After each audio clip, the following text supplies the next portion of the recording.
आज के वीडियो में हम डायबिटीज के डीपर कॉज के बारे में बात करेंगे। यूजुअली हम डायबिटीज के बारे में सोचते हैं तो दिमाग में एक ही चीज आती है, high blood sugar. Doctor A1C check करते हैं जो लास्ट 3 मंथ्स का एवरेज ब्लड शुगर होता है। फास्टिंग ब्लड शुगर चेक होता है और डायबिटीज का डायग्नोसिस हो जाता है कि शुगर हाई है। लेकिन आज हम थोड़ा और डीपर जाएंगे। रियल क्वेश्चन ये है कि ब्लड शुगर हाई होता क्यों है। ब्लड शुगर को कंट्रोल करता है एक हार्मोन जिसका नाम है इंसुलिन। इंसुलिन का मेन काम है ग्लूकोज को ब्लड से सेल के अंदर ले जाना। आप इंसुलिन को एक की समझ लो जो सेल का गेट खोलता है ताकि ग्लूकोज अंदर जा सके। अगर इंसुलिन सही काम करेगा तो शुगर कंट्रोल में रहेगी।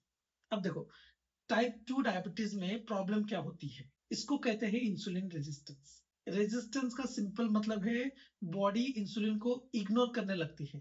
अब सवाल है बॉडी इग्नोर क्यों करती है। यह समझने के लिए एक सिंपल एग्जांपल लेते हैं। अगर कोई इंसान बार बार नॉन स्टॉप बात करता रहे तो क्या होता है, आप उसको इग्नोर करने लगते हो। सेम चीज बॉडी में होती है। जब इंसुलिन बार बार एक्सेसिव अमाउंट में रिलीज होता है तो सेल उस सिग्नल को इग्नोर करना स्टार्ट कर देते हैं। यही है इंसुलिन रेजिस्टेंस। अब नेक्स्ट क्वेश्चन, इतना इंसुलिन ज्यादा रिलीज होता क्यों है। सबसे बड़ा ट्रिगर है रिफाइंड कार्ब्स और शुगर। जब आप शुगर या हाई कार्ब्स फूड खाते हो तो इंसुलिन 10 गुना ज्यादा स्पाइक कर देता है। नॉर्मल ब्लड शुगर बहुत कम होता है, सिर्फ 1 टीस्पून शुगर जितना पूरे बॉडी के ब्लड में है। लेकिन जब ग्लूकोज लेवल थोड़ा भी बढ़ता है तो इंसुलिन रैपिडली इंक्रीज हो जाता है। Second trigger, protein. प्रोटीन भी इंसुलिन को थोड़ा इंक्रीज करता है। अगर प्रोटीन को शुगर के साथ कंबाइन करो, जैसे बर्गर प्लस बन, राइस, कोक या मीट शुगर सॉस, तो इंसुलिन रिस्पॉन्स डबल हो जाता है। Third trigger, eating itself.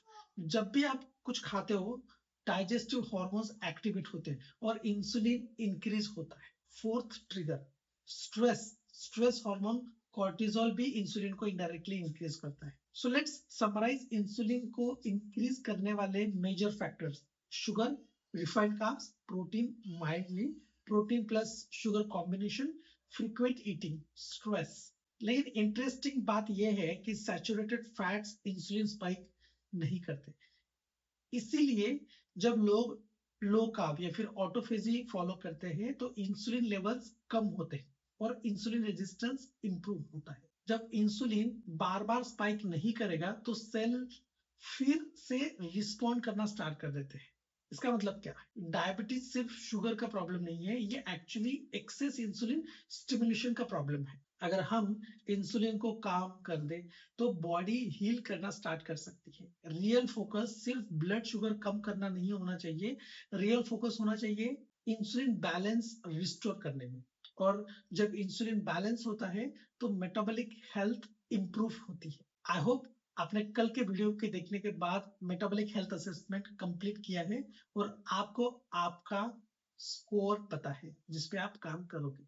Hi, my name is Janish. I'm a transformation coach with Wellness Atlas. I am starting Diabetes Universal batch from 1st March. I am sharing a Google form in the description.